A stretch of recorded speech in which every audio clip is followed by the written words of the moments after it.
I'd just like to say that computers are weird things. This week, Yes, they are.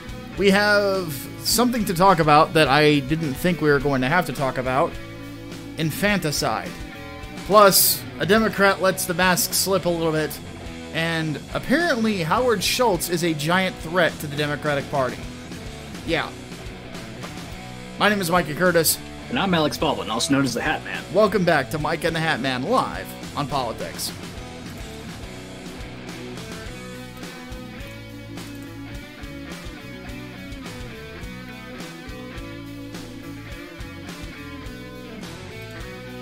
And yeah, I know the the title is On Politics Live. I just botched that. Sorry about that. But We're a professional outlet. yes.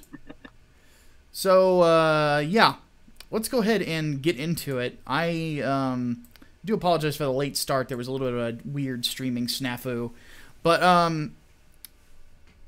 let's let's get started. This was one of the weirdest weeks in politics I could think of in recent memory. Oh yeah, I mean it's odd because there was a lot that we considered to talk about too.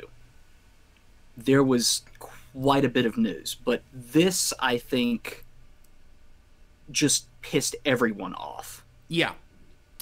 Oh, for those wondering why no overflow, because I was frozen. Yeah, I was frozen today. 2 days ago. Oddly enough, it's 40 degrees here in Bloomington now. It's strange. yeah, it's 60 here. Yeah, tomorrow I have to try to fix part of my car. I can't fix all of my car, sadly, because I don't have enough money. Which, as per usual, donations are always appreciated. And one thing that I need to add to that is for those of you who like to donate, something got added to the donation settings.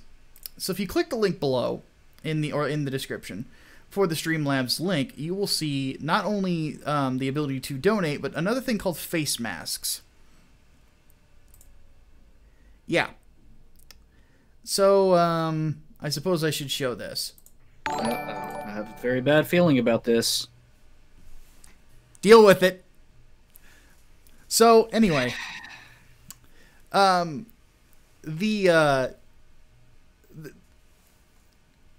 mask slipped in a lot of different ways when it comes to progressives this week. And that is, or this was the first part, was that the Democrats pushed quite literally for infanticide. Oh yes, there is no way to argue around it this time. I mean, straight up, the Virginia bill that loosens restrictions on abortion literally lets you abort a child right before birth, and I mean like seconds before birth, and in some cases even afterwards. Yes. On top of that, you no longer need, or at least in the bill itself, you would no longer need two physicians to concur that a late-term abortion is medically necessary for health reasons, mental or physical, and you do not need to be a hospital to perform a late-term abortion, which gives Planned Parenthood way more power than it deserves. Yes. What in God's name is the logic behind this? Like, legitimately, why? There is no way, morally, even medically, that you could argue that this is a good thing. This is a necessary thing. Yeah, keep in mind, this is similar to what recently passed in New York. Oh, yeah. What this is nihilistic. Mm-hmm. This is disturbing. This is literally legalizing what Kermit Gosnell was arrested for. Mm-hmm. Now, it didn't pass. But keep something in mind here. Keep something in mind here. This wasn't New York. New York is already done. This wasn't California. This was Virginia. Yeah. Virginia, that some still consider to be a swing state. And on top of that, there is the possibility that it would have passed had there not been such an extreme negative reaction once it got out into the press. Yeah. One of the co-sponsors of the bill straight up said that they were not going to vote for it because, they didn't realize how bad it was. Didn't realize it. Bullshit. Fuck them. Fuck them. Fuck 'em.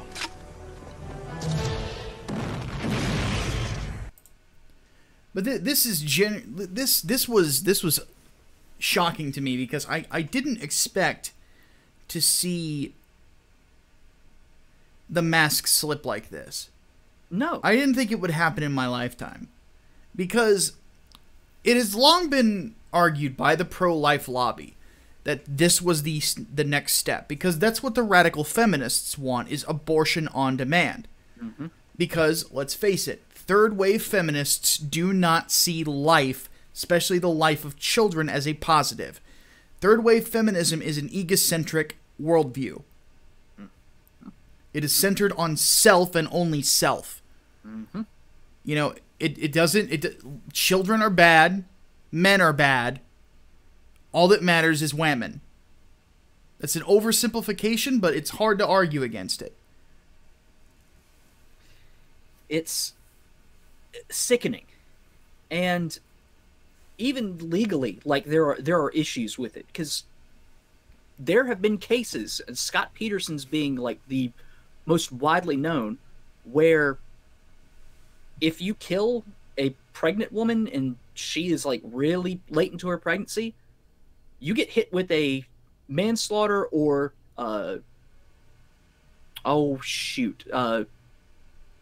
second-degree homicide for killing the unborn child. What in the fuck, then, would you call this? I mean, again, the whole, well, this is for women's health, this is, medically necessary. No. Bullshit. You got rid of the stipulation that you have to have a second opinion from a physician that this is medically necessary.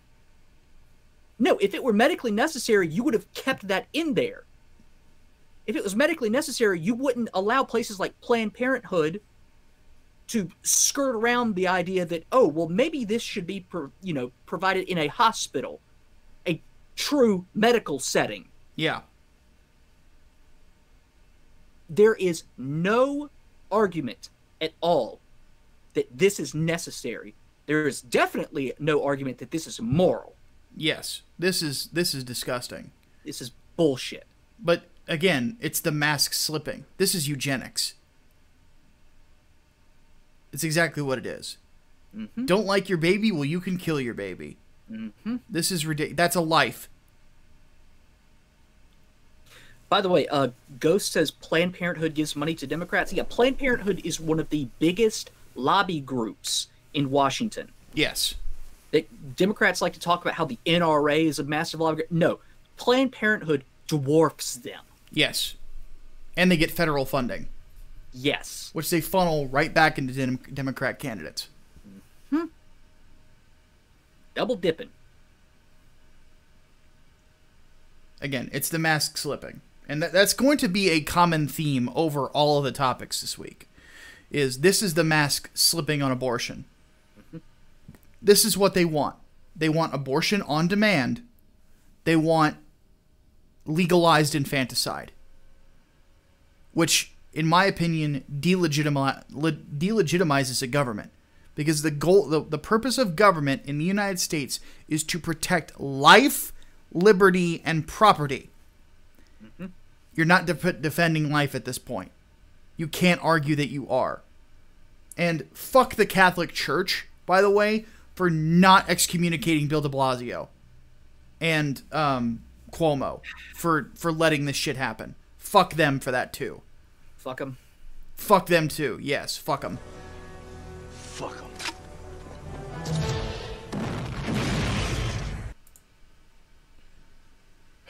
Let's Let's move on to the next topic. Bring back excommunication, by the way. Yeah. Well, that's my biggest problem with fucking the Catholic Church is when you look back at Rob Bell. We'll talk theology for a second. Rob Bell is a quack when it comes to preaching. Rob Bell is a heretic. He is considered a heretic by most, if not all, Christian circles that are outside of Catholicism. Most evangelical circles consider Rob Bell to be a heretic because he's a universalist now. Mm-hmm. He is a quack. And it did not take long for theologians all over the place to call him out on his book, Love Wins, quote unquote. There was, Servant of God 777 donates $5. Thank you. Much needed, for sure. I'm kind of in dire financial straits. So,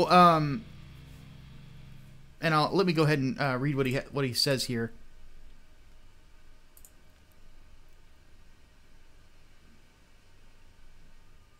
Says, can we get an exterminatus on the Dems yet? Oh, wait, just wait. Just wait. Just wait. It's coming. But the Catholic Church sees a high-profile Catholic legalize infanticide in his state, and they didn't do shit. This is why I'm not a Catholic. People constantly ask me on the internet, why are you not a Catholic? That's why.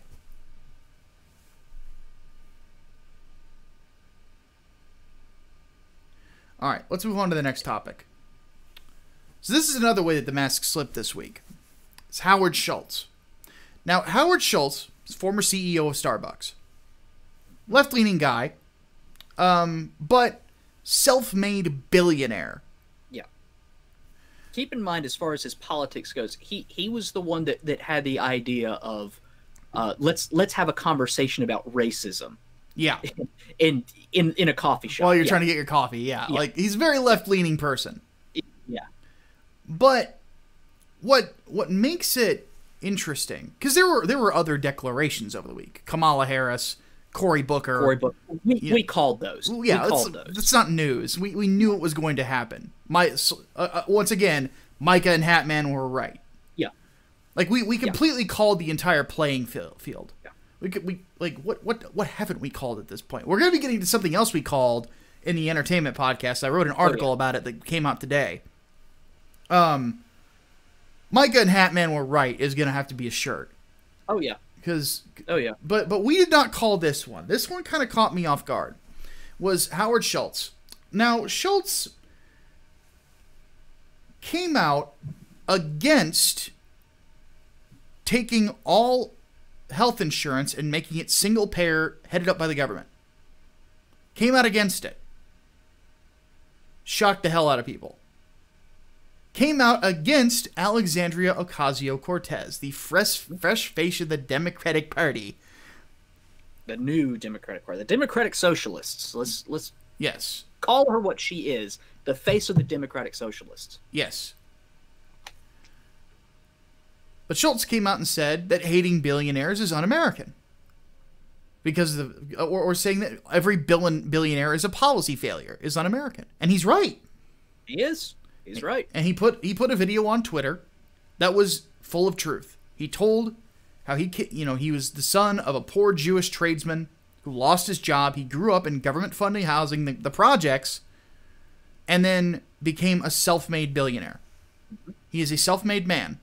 Did not inherit his wealth. He earned every penny of it. You cannot argue that he didn't. Not without being completely fucking dishonest, like you're Jim Sterling or something. Is a man not entitled to the sweat of his brow? Yes.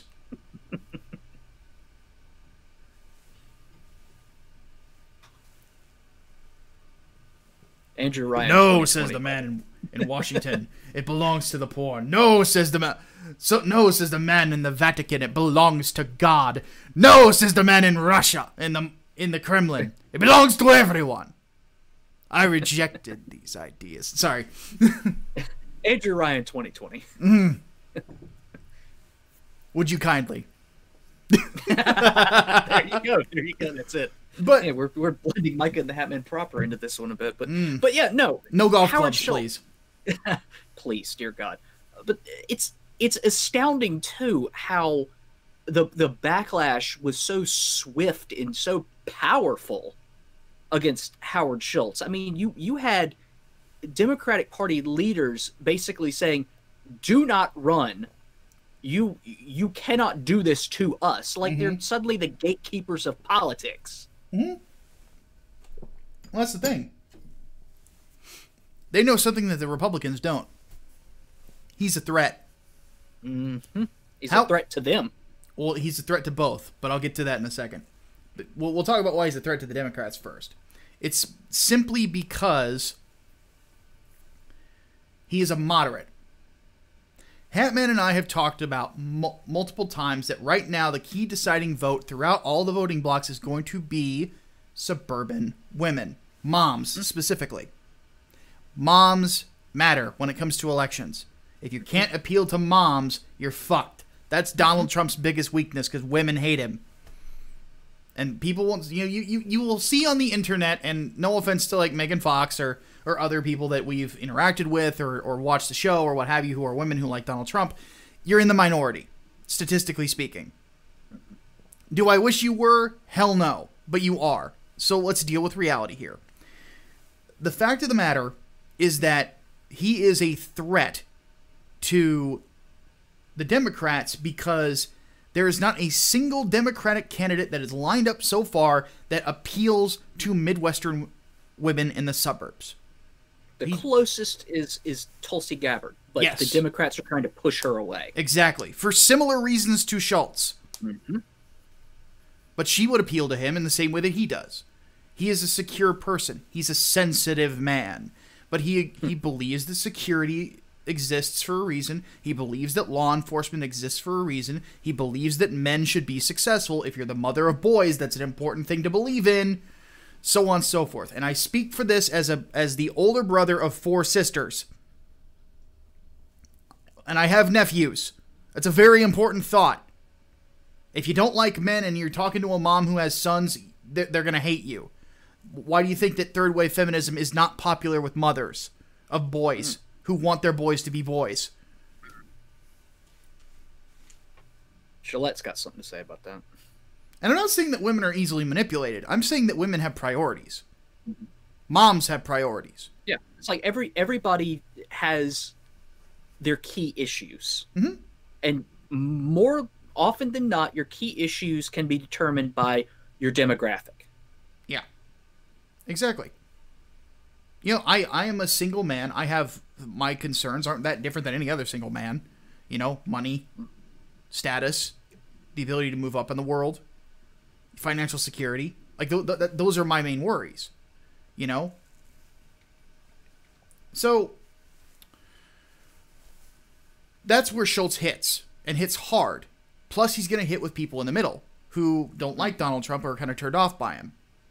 And are also turned off by the Democrats going all in on the crazy train, yes, as the chat's been talking about. So his strengths are basically the Democrats' weaknesses, but it's also the Republicans' weaknesses. One thing that people don't realize is that he hurts both fields. If he runs independent, he will split the vote. He will do it. And he could play spoiler for either side. So, honestly, Republicans should be afraid of Howard Schultz, too. Donald Trump especially should be. I would like to address something. A couple of people in the chat have said, no, he's not a moderate. He is about as lefty as they come. No, socially based speaking. Based on the comments that he's made, he has definitely set himself apart from the Democrats. He's not a socialist. That's the big thing. He's not a big government socialist. Remember, he's not Obama. Democrats are promoting Ocasio-Cortez right now. Like they're really, really pushing her hard. Yeah. And her policies, because she's basically become the left-wing version of Donald Trump. She's a lefty populist. Yeah. And they're starting to adopt that sort of thing. He came out not only against her, but against their Medicare for All plan that they've been talking about for years and years. He came out against their hatred of millionaires and billionaires, and that's pissed them off. He Like, might as those well are- have taken a picture of Bernie Sanders and lit it on fire. Yeah, like he's taken key positions of the Democratic Party and said, no, I'm not for those. So of course they hate him. Of course they don't want him to run. Exactly. Because he can still appeal to the socially liberal. And remember, difference between liberal and lefty. Yes. He can appeal to the liberals, but he won't appeal to the lefties. The Democrats don't want him because they're appealing to the lefties now. Yeah. And here's the thing. Howard Schultz, and I'm saying this right now, Howard Schultz, Democrat frontrunner, if he won their primary, Donald Trump's worst nightmare. Because he appeals to everything that Trump does when it comes to finances. He does not want the economy to go down. He doesn't want to bring in anything the economy would go down. He appeals to moderates better than Donald Trump does. He is a Democrat that's not crazy. That is a rarity. And the fact that he might be willing to do that, that's going to be a very hard election for Donald Trump to win. A very hard one. But I don't think it'll come to that. I think that he would run independent if he does run. Yeah. Well, I mean, again, the Democrats have already told him to quit it, knock it off. Like they're, playing gatekeepers. Yep. So I don't think they would let him. Also, when the unconscious bias training, I think, came around after Schultz left Starbucks. Yes, it did. That wasn't him. No. He hasn't been the CEO of Starbucks for a few years now. But like we said earlier, the whole let's have a conversation about racism thing, no, that came from him. Yeah, that did. That did come from him. Yeah, he's definitely socially left to the left. Yes. For sure. Absolutely, yeah. But his economic policies and his view of government, he doesn't think government should be big. Yeah. He's closer to how Bill Clinton presented himself back in the 90s. Because you got to keep in mind, Bill Clinton back in the 90s said that big government is dead. Crazy thought. But that's the kind of Democrat that this man is. It's a rare breed, especially in this day and age. I don't think I don't want him to be president, mind you. No. But I would not vote for him. But he's scary to a Donald Trump running because he can appeal to people that other people don't. So that's just a reality. But same as this for the left, and we're kind of going in circles there. So let's go ahead and move on. Because holy shit! First, the guy. So Virginia's Democrat governor. What's his last name? Ralph Northam. Ralph Northam. He advocated for infanticide this week. Mm-hmm. Completely advocated it. And I will say this, when a doctor advocates for infanticide, it immediately thinks, what the fuck are you, Mengele with a southern accent? Fuck you. So for putting his support behind this bill, he was rewarded with a scandal. Yes, people dug into his past. And what did they find? A college yearbook. Where he... Go ahead. Before we continue at all, how in the hell was this not found earlier? That's the real question. Whoever was running the Republican campaign, I don't even remember what the dude's name was that ran against him. You should never work in politics again. This is such an easy win. Yeah. This is worse than like anything that they dug up on Kavanaugh. Yeah. Like this by far. You look into Kavanaugh's calendars and yearbook, you find out exactly what he said. He likes beer. You dig into this guy, you find him in blackface. Oh yeah. Full on fucking minstrel show. Yeah. Look at it. We're showing you. Like, holy crazy. fuck. It's crazy. And what is even crazier is at first he apologized for it. Then he tries to claim he's not in it. Now he's walking it back. It's like, I'm not in it. Well, then why is it on your yearbook page? Exactly. You worse. Okayed this? That's even worse. And then it gets crazier. He said he once darkened his face for a Michael Jackson costume. Like, dude, what are you doing? The same stuff that they got mad at Megyn Kelly about. Mm-hmm. Mm-hmm. And here's the thing. Here's the thing about this. The reason he's backpedaling is very simple. He knows what's coming for him. The NAACP has already called on him to resign. The Democratic Party in Virginia, I think, has already called on him to resign. They have, yes. Interesting turn of events, though. At first, they supported him. But then Kamala Harris called on him to resign. Yes. And then the table flipped. It wouldn't surprise me by the end of the week if the entire Democratic Party is calling on him to resign. I will call it now. He will resign. He will be forced to resign. Part of the reason why is his lieutenant, my God, I can't pronounce words. His lieutenant governor, Justin Fairfax, is black. How appropriate is it for a racist governor to be forced out of office and be replaced by a black man? Yeah. There is no way he survives this. Absolutely no way. The deck is totally stacked against him.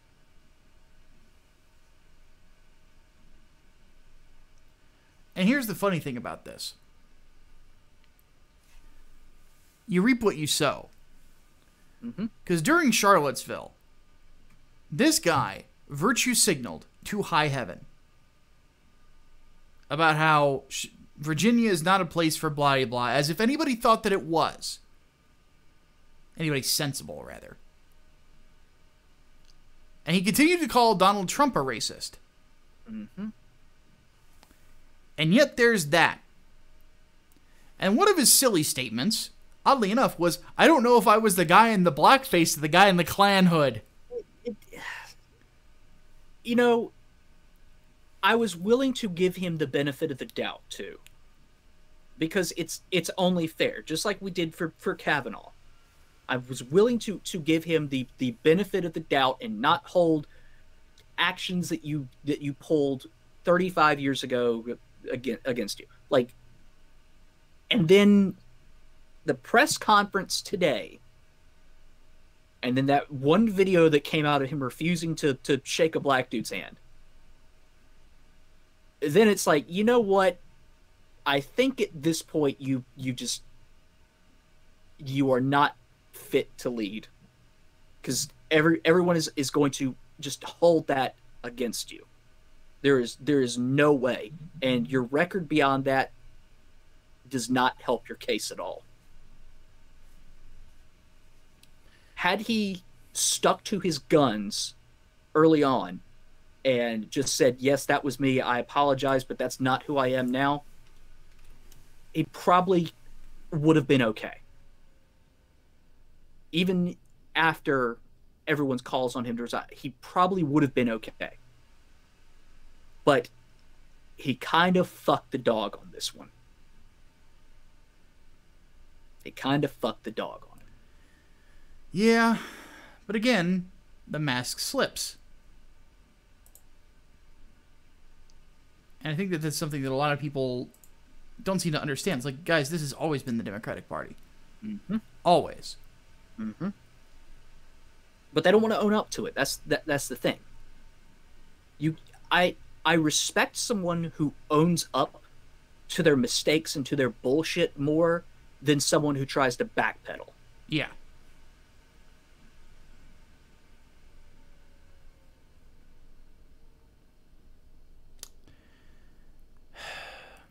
So, how about that party shift?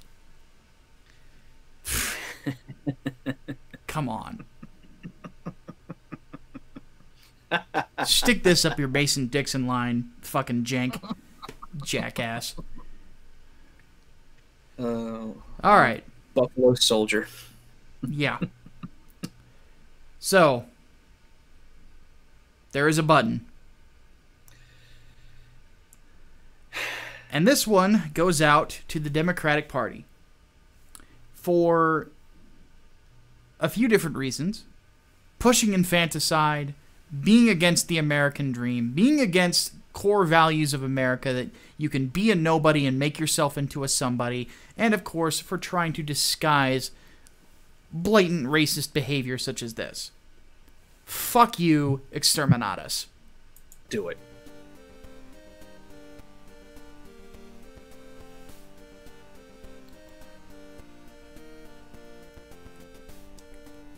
We have arrived, and it is now that we fulfill our charge.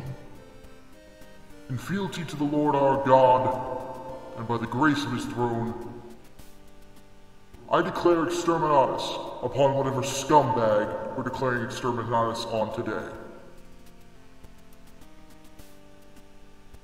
I hereby sign the death warrant of an entire wherever, and consign 1,000,000 souls, maybe, to oblivion.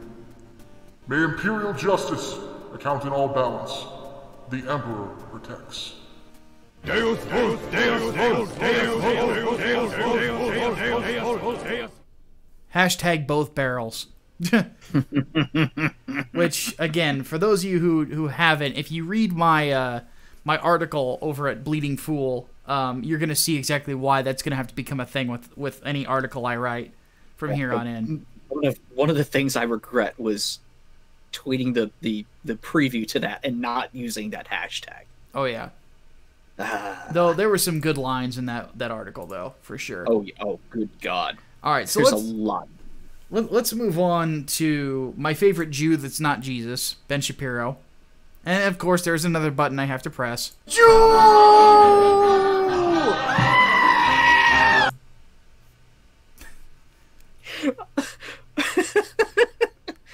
And for those of you who don't know, for those of you who don't know the history of the Jew button, the Jew button was literally to mock James Alsop and Nick Fuentes for constantly harping against Jewish people for stupid reasons and perpetuating this idea that there's some sort of giant conspiracy to keep them down. No, boys, it's just because you suck.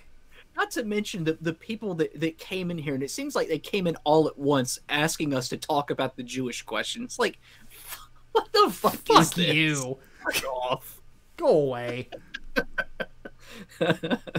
Go sing Heil, you fucking neat. Nobody cares what you think.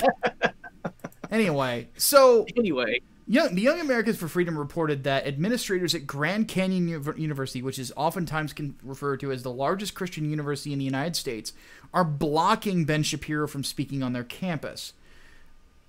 Let me see if I can grab the statement here. It says, seriously, they're the biggest? I thought Liberty was. So did I, but let's see here what they had stated. Listed 3 reasons for denying Shapiro access. Permitting Shapiro on GCU's campus would not be good for the school long term. They don't expand. Shapiro's approach triggers a divisive atmosphere. Come on now. And GCU wants to maintain its culture of unity, love, respect, and having all student voices on campus heard. Keep in mind, Ben Shapiro is known for having lengthy Q&A sessions and tells people who disagree with him to get to the front of the fucking line. All right, solution. He needs to enroll as a student so he can fucking speak there. Yeah, pretty much. Now, he can't really do anything about it because it's not a public university, it's a private one. Yeah. But this reasoning is stupid. Like, it's not good for the school long term. How? Yeah, that doesn't make any sense. Like, okay, so the reputation. What are they expecting to get firebombed or something? Yeah, exactly. What the hell is this? It makes no sense to me. No sense whatsoever. And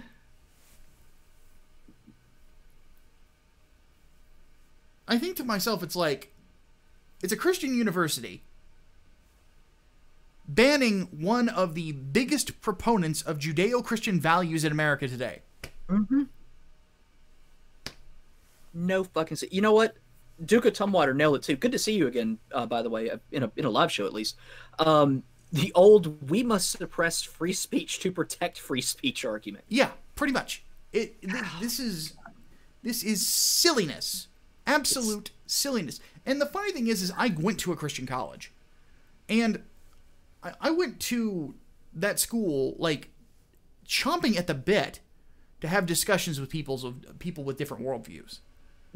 And they would invite speakers in to have those discussions with the seniors and have debate because it's healthy. and helps you make people understand. Yeah, it's. I know I've said this before, but I think it bears repeating.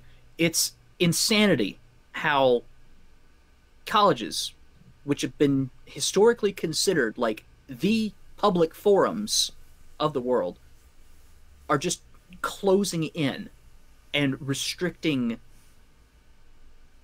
any kind of free access to information. Yeah, it's ridiculous. Now, the good thing about this is that the Young America Foundation can, rent a different venue for Shapiro to come speak at that's close to the university. Like, that's what I would do, personally. Oh, absolutely. And I'm pretty sure they've done that before. I want to say that he had a speech up in Chicago at one of the Christian universities there, where they barred him from speaking. I want to say it was DePaul, but that sounds about right. Where is DePaul a Christian university? I think so. It's kind of considered one though, not really. But it's not like a theological school. But there's a lot of madness going on up there. Yeah, anyway, yeah, that's generally the problem. But when it comes right down to it, they really just. He just went to a different venue because he was speaking with Christina Hoff Sommers, and I think to myself, it's like, you want people to learn, you want people to grow, or at least that's what you say as a university, and yet you hide people from the very things that are going to let them grow. How can you not see the nonsensical nature of that? Well, that's the general problem with colleges these days. Aside from Yarmulke Man bad, it's this idea that people need to be sheltered from all that harms them. Well, how the fuck do you learn? How the fuck do you improve? You cannot stay... And I think this is the general divide between the left and the right these days, is people, or even centrists, is the idea that people in the center, people on the right, are saying, you cannot be a child forever. You can have fun. Nobody's saying stop having fun. But the world exists. You can't avoid it. You can't get away from it. And you shouldn't, because the world is pretty cool. And, and if you grow, you will become better than you were beforehand. And these folks are trying to shutter people away and keep them from growing. And it helps nobody. And you set people up for long-term failure that way. Mm-hmm. Well, it gets even worse because, I mean, of course we're going to argue that this is not setting people up for the real world. They're going to end up emotionally and philosophically stunted, if not even intellectually stunted. Absolutely intellectually stunted. Oh, yeah. But these same people are now trying to change the rules in the real world, too. Mm-hmm. I mean, you've seen it with social media, for God's sake. I mean, even fucking shit like emojis. Like, changing a gun emoji to a fucking water pistol? Like, what?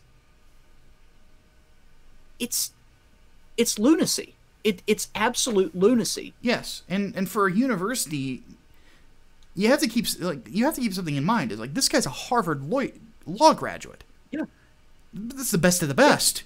Yeah. There's only a couple of law schools here in the United States that even come close to Harvard, and that's Duke and Yale. Mm-hmm.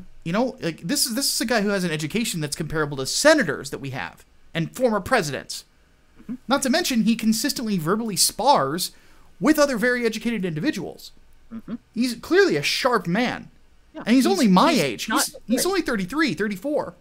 He's not afraid to engage with opposition, and that should be an example. He's leading by example.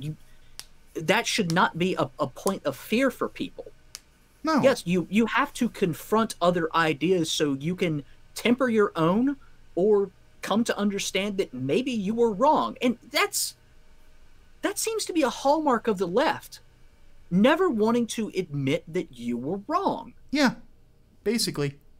We can easily admit that we were wrong. We've done so on the show before. Absolutely, we have. Yeah. But I get it. It's hard for people. Nobody likes to eat crow. No. You gotta eat that humble pie sometime, though. Yeah, but yeah, sometimes you have to. You have to own up to your bullshit. But this is just a dumb move. Hopefully hopefully they'll be able to find another venue for Shapiro to speak. You know, I've written for a publication that Shapiro was a part of at the time. You know, I had like a brief interaction with him. Really nice guy. You know, I've enjoyed his show for years. So I'm hoping that they're able to do something, because it really is just abject silliness at this point. I can't stand that they continue to do this. And Duke of Tumwater quotes, you know, Tyrion Lannister from Game of Thrones perfectly. When you tear out a man's tongue, you're not proving him a liar. You're telling the world you might fear what he's going to say. So, all right, let's go ahead and move on to the Q&A. Q&A, oh boy. So let me check the Discord server, because I know that we have a few. For the people in the chat that were saying, like, oh, college was a mistake, highly recommend, unless you're going for a fucking STEM degree, don't goddamn bother. Pretty much. Or maybe even business. Yeah. Or law, but, you know, there are always some exceptions, but, like, liberal arts, it's got to be practical. So, Talon Silverbane gave us a couple questions, so I'll pick one of the two. For political Q&A, with Cortez being the left's own Donald Trump, how do you think this will affect their party? And do you think she'll get more popular when more on the right oppose her? Oh, absolutely. She has gained in popularity as time has gone on because of that. Yeah. And the right has already, you know, started to swing at her some. Yeah. And it's basically just bolstered her. Yeah. That's why we're saying, like, she's basically the lefty version of Donald Trump, because everything so far that they have tried against her hasn't worked. No, her base sticks with her. Yeah. Because everything that she's being criticized for is what her base loves her for. Mm-hmm.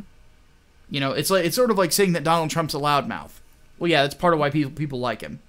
You know, you have to point out the things that are silly, and the one thing that people don't like about Alexandria Ocasio-Cortez is that she's stupid. Mm-hmm. So if you keep pointing out that she's stupid, well, then you're going to gain some points. You know. And then Holy Nigito says, why are people who praise our political system that forces compromises get all up in arms when compromises happen, i.e.g. Trump temporarily opening the government? Well, it's whether or not the compromise is actually going to lead to something solid. I don't think that the compromise that reopened the government really was worthwhile. I think that the Democrats aren't giving way. They're not open to negotiation or anything like that. The only thing that's going to get them to cave is political pressure, and I think that pressure was building properly. Yeah. So I think that the only reason that Trump might have done this is because it would get people's tax returns processed faster for those who file early, and then they won't be pissed at him. But that's just me just thinking silly. Or maybe he just wants his State of the Union. I don't know. But either or. Yeah. Did we get anything from Twitter?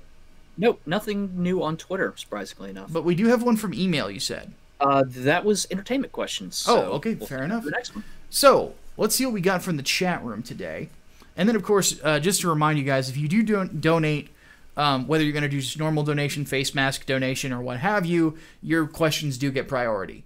So, yes, that's how it works. Also, for those who weren't around last week, if you ask us questions on Twitter, tag us if you want, or just use the hashtag Micah Q and A. That's how it goes. All one word, no spaces.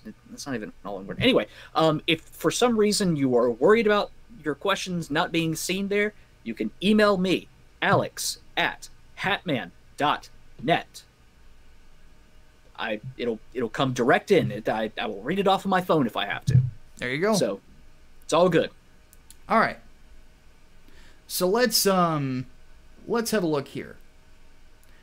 Hardworld Entertainment says, so CNN had the gall to attach an R to Northam. Are they really shameless or just that incompetent? It's shameless. Yeah, exactly. That was deliberate. Yeah, they want to believe, oh, a politician that's a racist? Of course, they have to be a Republican. Yep. They knew he was a Democrat, but they threw it on there to try to sway people. But it backfired. And rightly so. Let's see here. Do we think that when most parents discourage jobs and careers like being a cashier or plumber has contributed to the lack of available workers in some areas? Yes. Yeah. Yes, but also no. Parents are only half of that. schools nowadays, public schools, have at least have been pushing it since I was in elementary school. Oh yeah. Since I was in elementary school, they were saying you need to go to college if you want a good job. Nothing about blue collar work at all. No. Nothing. I went to high school in a rural area, and really there wasn't much of a push for that sort of stuff either. You got the impression that was for dropouts. Yeah, dropouts or failures. Yeah. You go into a trade if you can't hack it, basically. Which is bullshit. Absolutely, it is bullshit. There's no harm or crime in blue collar work. Blue collar work is a very dignified thing. Absolutely not. And there's money there too. That's the thing. There is money to be made there. So no, it's all bullshit. And conspiracy theory time, tinfoil hat man. It's to indoctrinate. It's either that or just to basically for self-sustain. We talked about this before, and this was a point that I made to my my ex-girlfriend Morgan years ago. Is that because she was a school teacher, she was somebody who went to public school, went to college, then became a school teacher, and I said, you got to keep something in mind, is that government exists in a lot of ways like any other thing does exist, and it's to sustain itself. And that's one way that it does it, is it keeps pushing people into schools that are funded by the government, oddly enough, to make sure that the government is self-sustaining. The problem is that it's not a system that works long term. You need people who are tradesmen. You need those. We're always going to need those. We're probably never going to live in a society that doesn't need them. No, absolutely not. And so, they're on the way out too. They're getting older and older and older. So yeah, absolutely, get into it. There's no shame. There's no shame in it at all. No, absolutely not. Let's see here. Autist Whisperer asks, why does learn to code trigger the journalists so much? It's because you hit it on the head. They can dish it out, but they can't take it. They said that to coal miners years ago, and now it's being said to them. And yeah. The fact of the matter is that clickbait is dying. It is. It really is. People are wise to the game. Mm-hmm. So when it comes right down to it, if you're being clickbaity, then it's not really going to work that well for you as a profession. Not to mention a lot of those people are underpaid anyway. They should have learned to code years ago. Yep. So. Or they should have gone into fucking local news. Local news, always necessary. Yeah.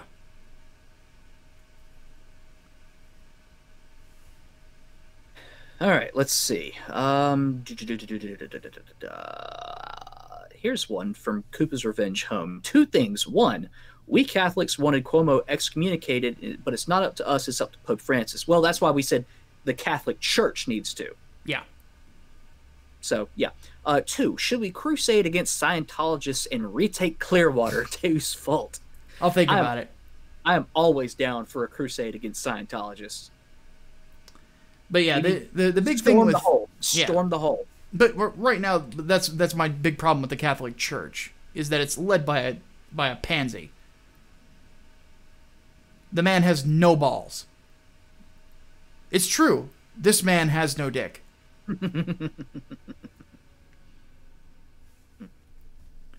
All right. August Whisperer says here, what is the end game with this new abortion law? Because it seems to only please the fringe elements of society. Well, that's the problem, is the Democrats have allowed themselves to become more and more fringe because they think that that's going to get them the female vote. Mm-hmm. And it's not really the case. Maybe single women who've never had children or are terrible human beings, the Anita Sarkeesians of the world, but that's not really a large group of people, but they refuse to acknowledge that. So let's see, what else we got here? Do we want to talk about fairness doctrine now, or do we want to save it for overflow? Because I know that's an overflow question. Fairness doctrine? Yes. I guess. We got to talk about it now? Go ahead. I'll let you lead. All right. Fairness doctrine is one of those double-edged swords. I'm inclined to say I kind of want it back, because I think the quality of the news that we get now has just plummeted. But at the same time, I don't like the idea of restricting airtime so heavily. But keep in mind, after Fairness Doctrine is when we got a lot of fucking biased media. Mm-hmm. That's what allowed conservative talk radio to take over. That's what allowed MSNBC to go fucking insane. Fox News to go basically full right-wing. It allowed for biased news sources. And some people will say, yeah, that's fine. There's nothing wrong with it. You know, flavor of the day, whatever. My problem with it is I think it has basically made public debate over the news and public information when it comes to receiving the news just a game of appealing to biases. You can lie as much as you want, and they get away with it too. I mean, we just talked about CNN. Yeah. Fairness Doctrine means you would have to cover the other side. It basically was the shoot, I'm forgetting the damn term. Not fair and balanced, but fair and accurate. There we go. Yeah. Because that's what it was. It was about discerning truth. And of course, truth has multiple angles. But again, it's the idea of whether or not you are okay with that kind of government restriction on what you report on, or if the truth is worth it. And again, I'm torn, but I lean more towards Fairness Doctrine was a good thing than anything else. Yeah, I personally don't know what to think about it either way. I'm not the biggest fan of biased news. I really don't like the fact that that debate has definitely started to recede from our society. But at the same time, I think that there's a lot of ways within the market and within civil society to handle these sorts of things that just are underutilized. Lawsuits being a big one. Good God. Because it's like yeah. For some reason, people are unwilling to sue CNN, but they'll sue the Gateway Pundit into the ground whenever the Gateway Pundit fucks up, which they have done numerous times because the Gateway Pundit is shit. Absolutely. Well, I think also part of that is the fear that you're going to lose. Like if you go in on a libel or slander lawsuit against CNN, like you're going to get crushed from those corporate lawyers. Or at least that's what the general perception is. But I don't know if that's really going to be the case here, especially when the whole Covington thing continues to unfurl. Oh, for God's sake, absolutely. Well, even with the Covington thing, like you do not have to really prove actual malice in that regard because you are not a willful public figure. That's a semi-limited, and you I may be wrong, I'm not a lawyer, fairly certain you do not have to prove actual malice in a libel case. Now, if you're like... no, not really. Donald Trump. If you're Donald Trump, for example, yeah, you kind of do. You kind of do. The big thing when it comes to libel suits is you have to have the other guy dead to rights. You have to be able to prove that they lied about you, basically. And that malice helps the case, but it's not necessarily the front runner. It's about the fact that they lied to you and it had an effect that was negative. Yes. That you basically have to say, it's like, he lied about me, this is why it's a lie, this is the effect that it had on my life. And it had a very bad effect, and he should compensate me for that lie. Civil case. That's basically how it goes. Okay, let's see. Let's get to a few more of these. Saying the Republican think the left is just stupid turned into they think they're evil, and this led to them being more fervent with their attacks on the left. I don't know about that. I think that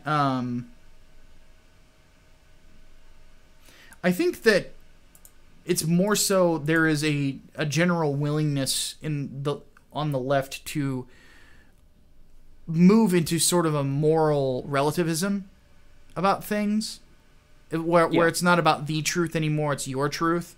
And ultimately moral relativism it's inevitable it will lead you into doing something evil because if everything is relative, then nothing is evil. Well, that's not true. Some things are evil. It spits in the face of liberty doctrine, specifically.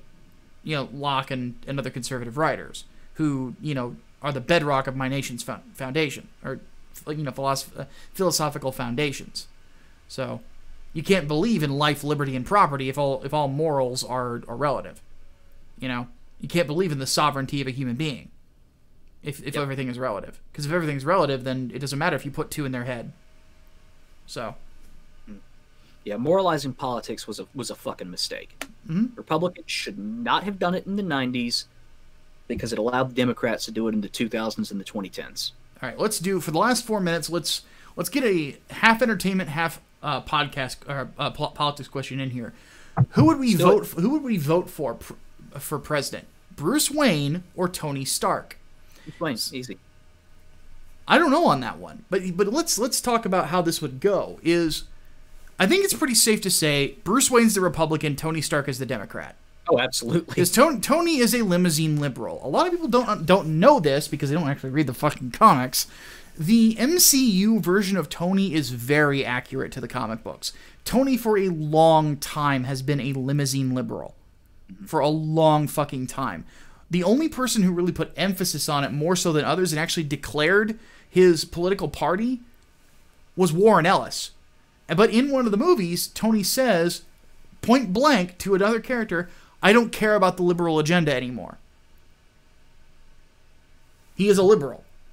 Tony, Bruce does never announces a party affiliation, but you can kind of tell by his values and the way that he conducts himself that he is much more conservative than Tony is. Much more conservative.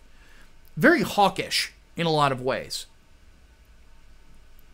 I think it's interesting that my favorite Batman actor also played one of the ultimate warhawks in Dick Cheney with Christian Bale.